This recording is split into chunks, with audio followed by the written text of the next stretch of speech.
1장 오늘부터 기록을 시작했다. 고택의 문을 처음 열었을 때 한옥 특유의 냄새가 코끝을 스쳤습니다.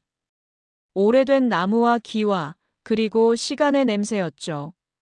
저는 정아린 45살입니다. 전직 기자였습니다. 지금은 요양보호사 자격증을 따서 야간 간병을 하고 있죠. 왜 기자를 그만뒀냐고요? 내부 고발 때문이었습니다. 업계에서 밀려났고 다시는 기자로 일할 수 없게 됐습니다.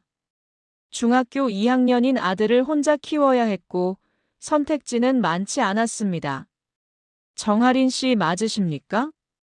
집사로 보이는 남자가 저를 안내했습니다.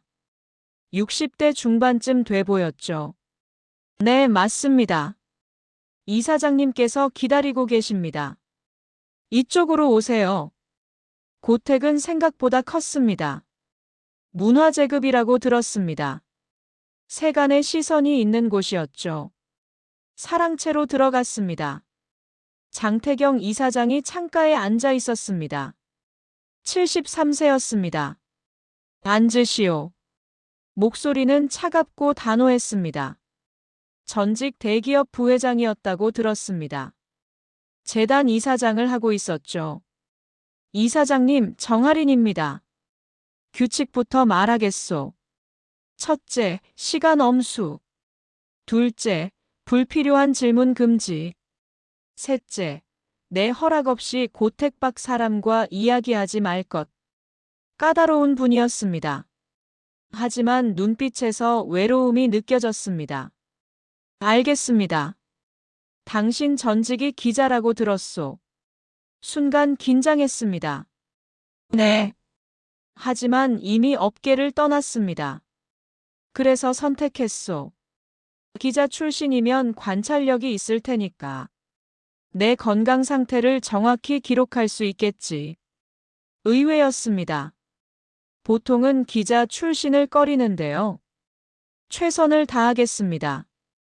부인은 8년 전에 세상을 떠났소. 자식들은 외국에 있고 혼자 지낸 지 오래요. 쓸쓸한 목소리였습니다. 첫 근무가 시작됐습니다.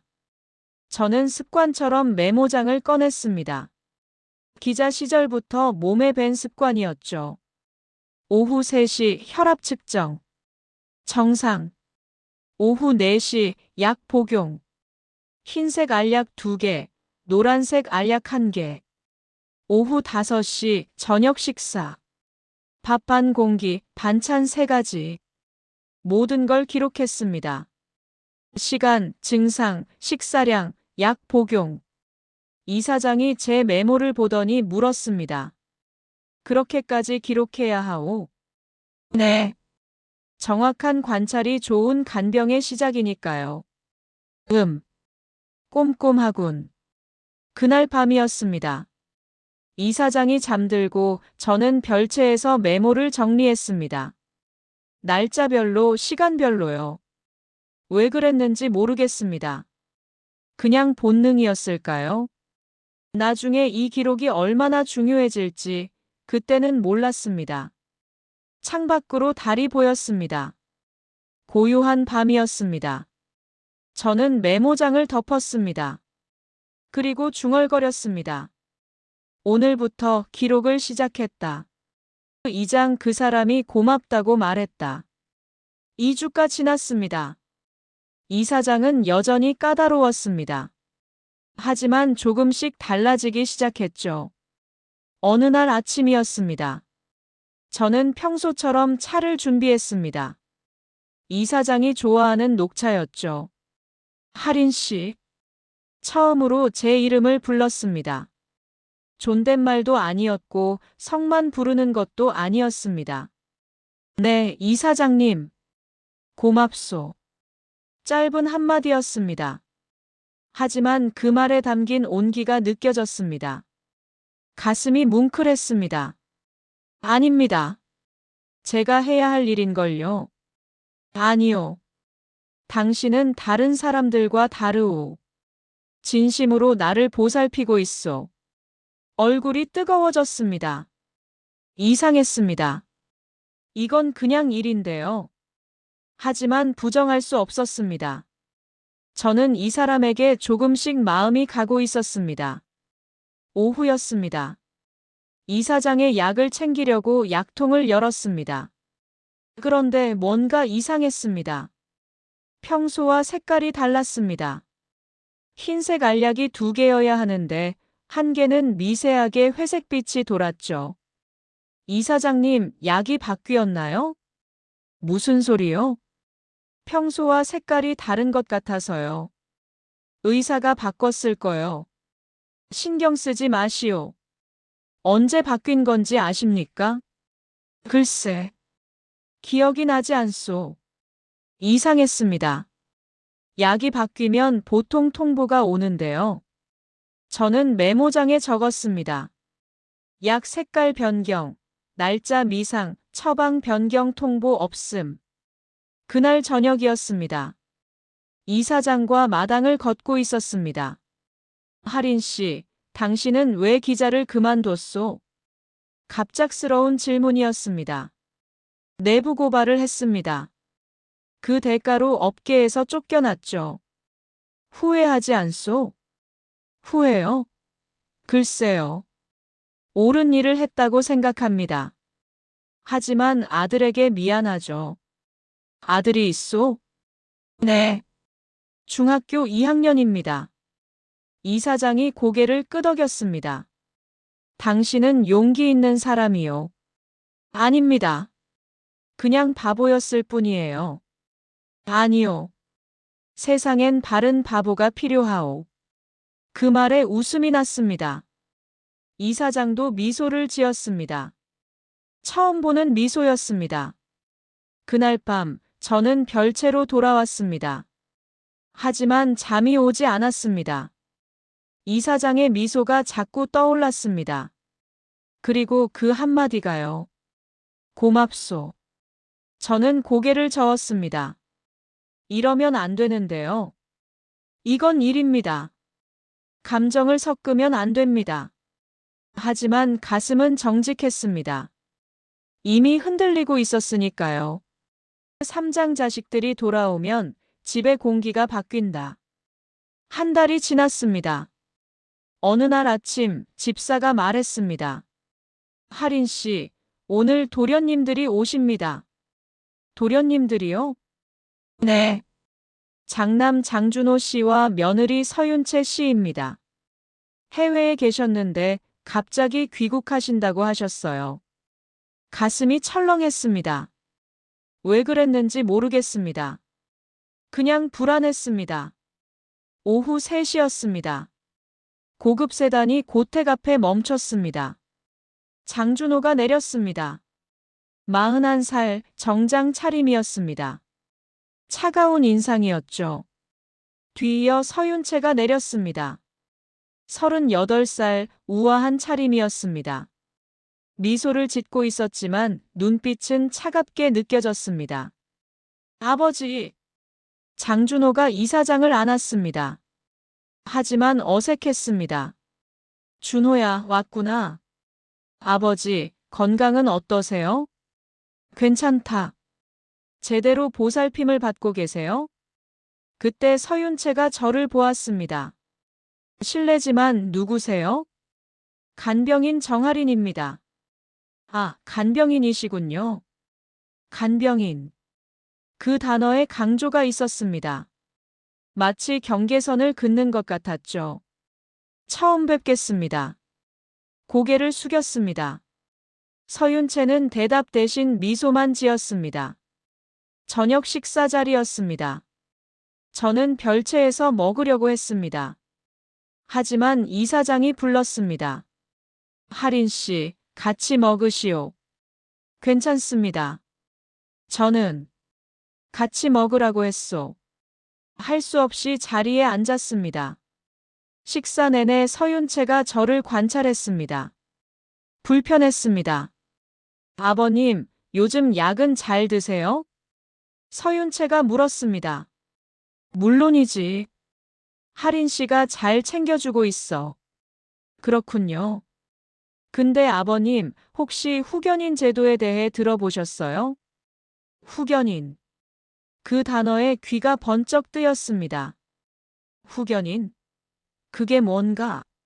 나이가 드시면 판단력이 흐려질 수 있잖아요. 그럴 때 가족이 법적으로 도와드리는 제도예요. 나는 멀쩡하네. 지금은 그러시죠. 하지만 미리 준비하는 게 좋지 않을까요? 장준호가 거들었습니다. 아버지, 재단 일도 있고 고택 관리도 있고 만약을 대비하는 게 좋을 것 같습니다.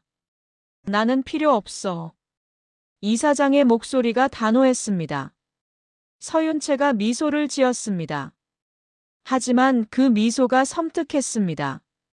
식사가 끝나고 저는 별채로 돌아왔습니다. 메모장을 펼쳤습니다. 후견인 제도 언급, 며느리 서윤채, 장남 장준호 동조. 손이 떨렸습니다. 뭔가 시작되고 있었습니다. 좋지 않은 일이요.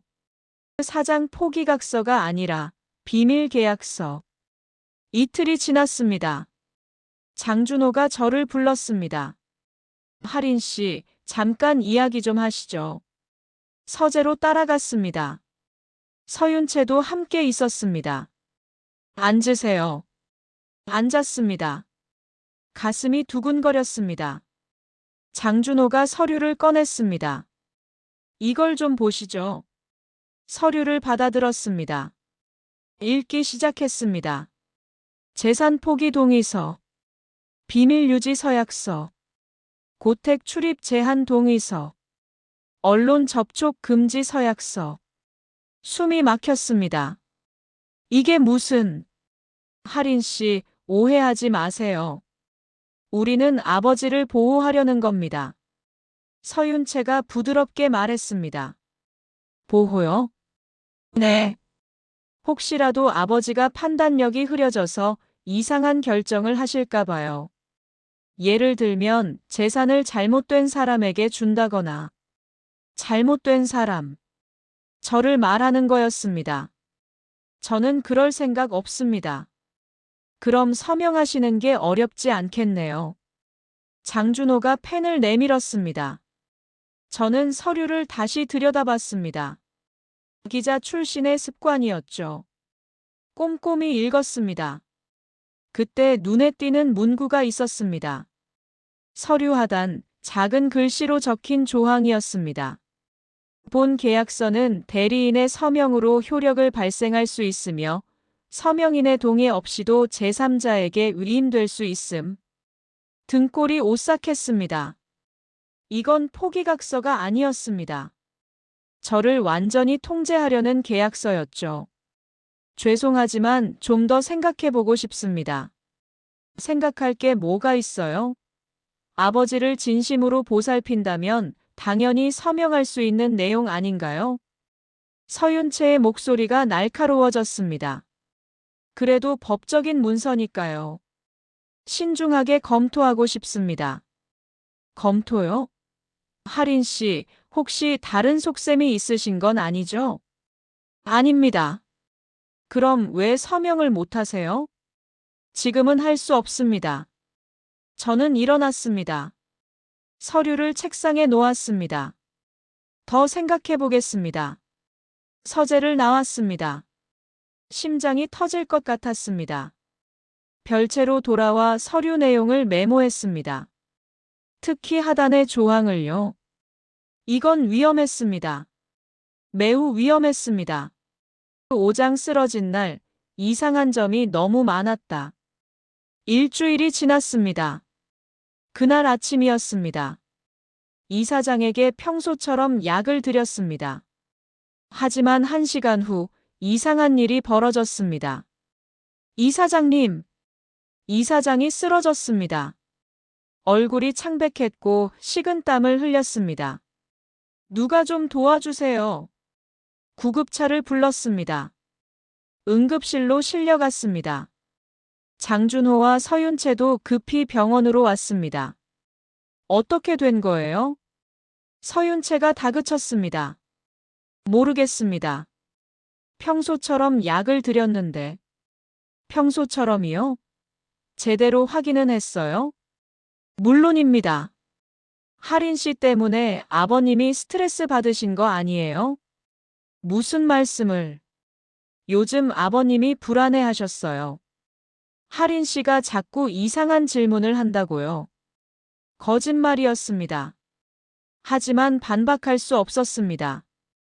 의사가 나왔습니다. 보호자분 계십니까? 네, 저입니다. 장준호가 나섰습니다. 환자분 상태는 안정됐습니다. 다만 이상한 점이 있습니다. 이상한 점이요? 혈액 검사 결과 약 성분이 기록과 다릅니다. 순간 모두가 얼어붙었습니다. 다르다니요?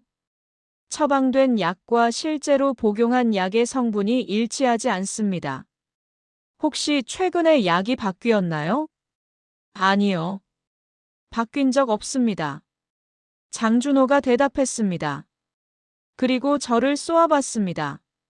할인 씨, 약을 잘못 드린 거 아니에요? 아닙니다. 저는 약통에 있는 약을 그대로 드렸습니다. 그럼 누가 약을 바꿨죠? 모르겠습니다. 하지만 저는 알고 있었습니다. 한 달 전 약 색깔이 바뀌었던 그날을요. 의사가 말했습니다. 일단 정밀 검사가 필요합니다. 약물 성분을 분석해야 합니다. 장준호가 고개를 끄덕였습니다. 알겠습니다. 그렇게 해주세요. 병원을 나오는 길이었습니다. 서윤채가 제 앞을 막았습니다. 할인 씨, 이번 일로 아버님께서 많이 상하셨을 거예요. 이제 그만 나가시는 게 어떨까요? 제가 잘못한 게 없습니다. 잘못이 없다고요? 약을 제대로 관리하지 못한 것부터 잘못 아닌가요? 저는 처방된 약을 드렸습니다. 증거가 있어요? 없었습니다. 하지만 메모는 있었습니다. 기록이 있습니다. 기록요? 네. 제가 매일 약 복용을 기록했습니다. 날짜, 시간, 약의 종류와 색깔까지요. 서윤채의 얼굴이 굳었습니다. 그런 기록이 무슨 소용이에요? 진실을 밝히는데 소용이 있죠.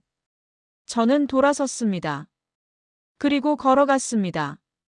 뒤에서 서윤채가 뭔가 중얼거리는 소리가 들렸습니다. 하지만 신경 쓰지 않았습니다. 이제 싸움이 시작됐습니다. 6장 조력자 등장. 그분이 남긴 봉투. 사흘이 지났습니다. 이사장은 아직 병원에 계셨습니다. 저는 고택에서 대기하고 있었죠. 그날 오후였습니다. 고택에 낯선 남자가 찾아왔습니다. 60대 중반 정장 차림이었습니다. 정할인 씨 맞으십니까? 네, 그런데요. 저는 강민수라고 합니다. 이사장님의 오랜 친구입니다. 재단 감사를 맡고 있습니다. 아, 안녕하세요. 이걸 드리려고 왔습니다. 강민수가 봉투를 건넸습니다. 두꺼운 봉투였습니다. 이게 뭔가요?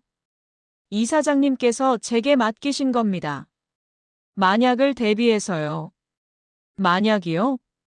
혹시 자식들이 움직이면 할인 씨에게 전해달라고 하셨습니다.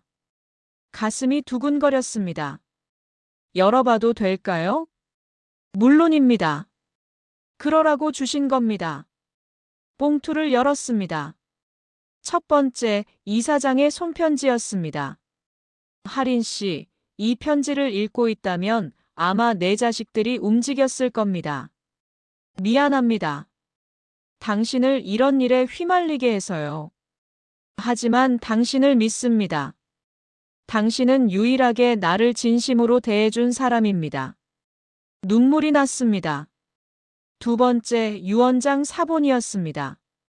재단과 고택, 모든 재산의 배분이 적혀 있었습니다. 세 번째, 후견인 제도에 대한 대비 문서였습니다.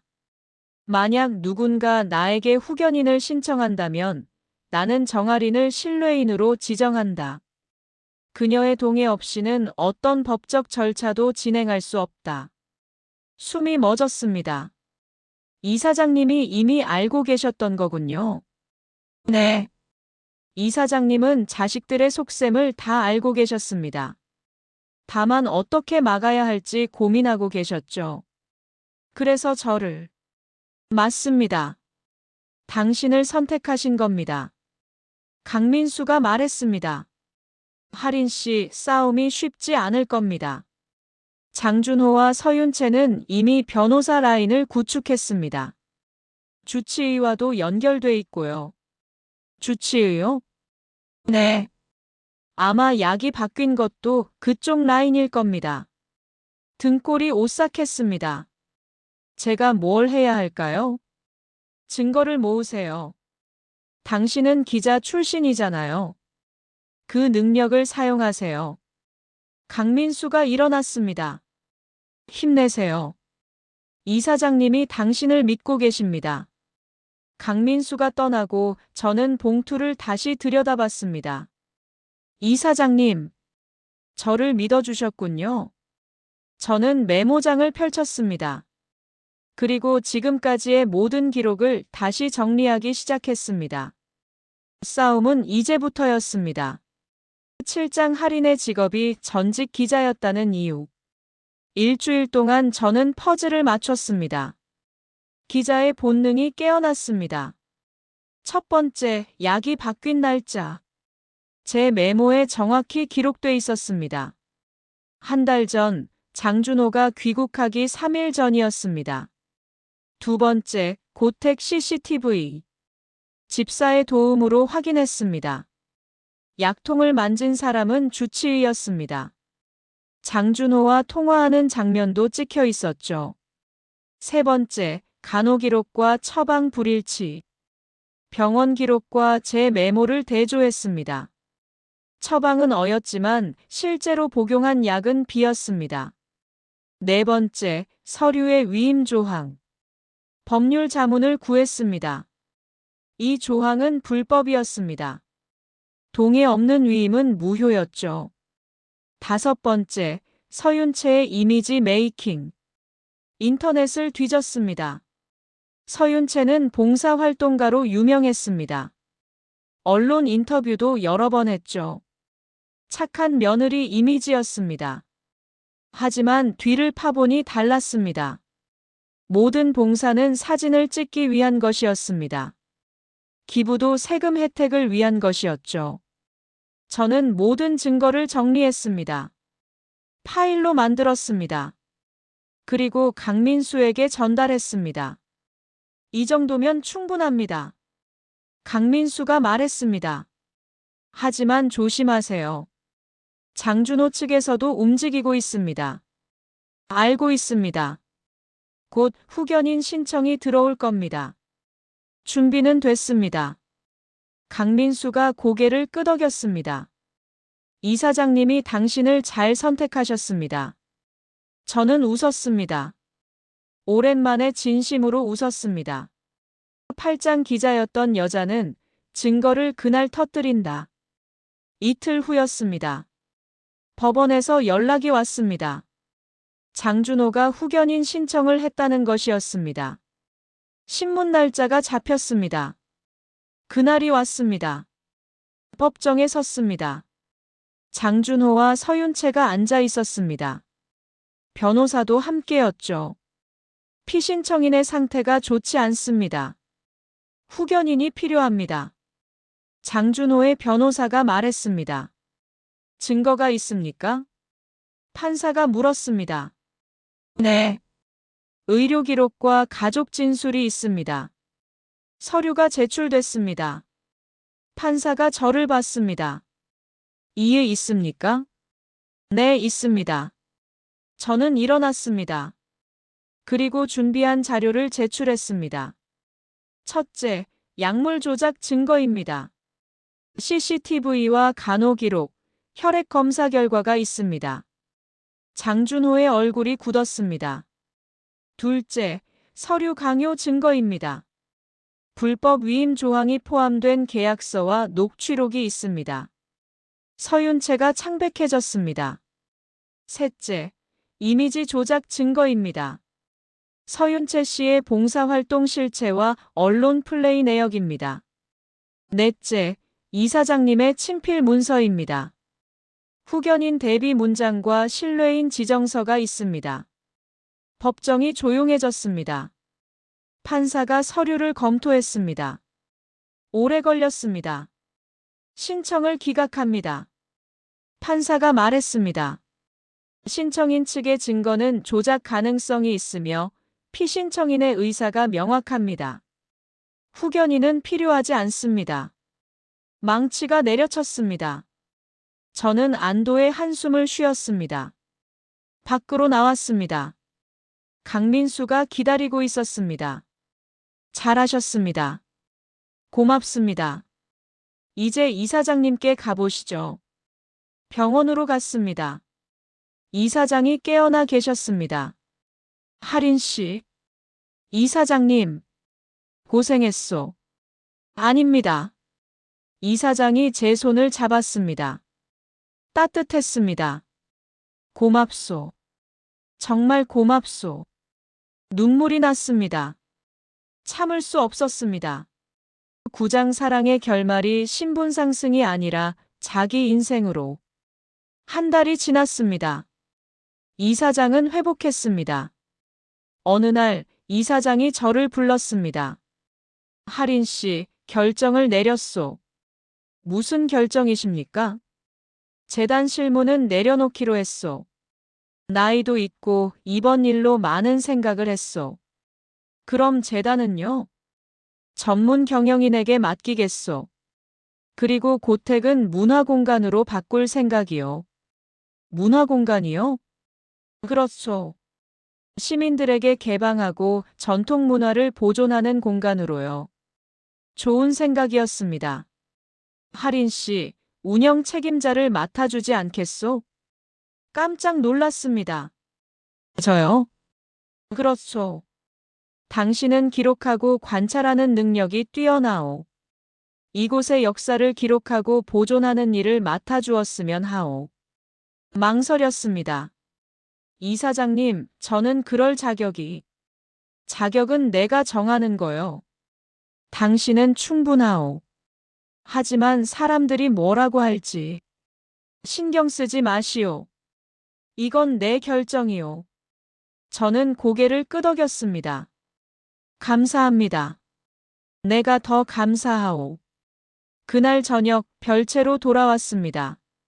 메모장을 펼쳤습니다. 첫 페이지를 들여다봤습니다. 오늘부터 기록을 시작했다. 그 문장이 보였습니다. 저는 새 페이지를 펼쳤습니다. 그리고 적었습니다. 오늘부터 새로운 시작이다. 창밖으로 봄바람이 불어왔습니다. 따뜻했습니다. 저는 웃었습니다. 진심으로요. 그리고 다시 펜을 들었습니다. 새로운 기록을 시작하기 위해서요.